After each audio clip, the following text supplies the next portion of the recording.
Hi అండి, అందరూ ఎలా ఉన్నారు? Welcome to our channel Bhargavi's world. ఇది వచ్చి వైకుంఠ ఏకాదశి రోజు అనమాట. మేము ఆ రోజే తిరుపతి నుంచి అయితే ఇంటికి వచ్చామండి. నేను అసలు ఏ షాపింగ్ చేయకూడదు అనుకున్నాను, ఎందుకంటే ఇంకో 16 డేస్లో మళ్ళీ ఎలాగా టూర్ ఉంది.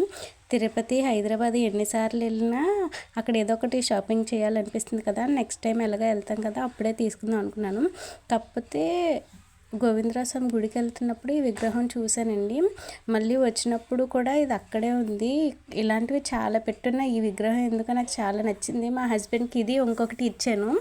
మా హస్బెండ్ కూడా ఇదే అన్నారు. నేనైతే ఇంక ఈ స్వామిని తీసుకుందాం అనుకున్నాను.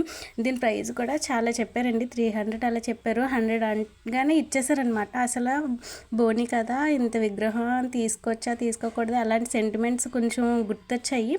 కానీ వాళ్ళు 100 అనగానే ఇచ్చే కానీ సరేలే స్వామి వస్తాను అంటున్నప్పుడు ఇంకేమి అని చెప్పి తీసుకొచ్చేసాను. వైకుంఠ ఏకాదశికి అయితే స్వామి మా ఇంటికి వచ్చేసారు. సేమ్ పూజ గదిలో అతను నుంచున్నట్టే ఉంది. మీరైతే లైక్, షేర్, సబ్స్క్రైబ్.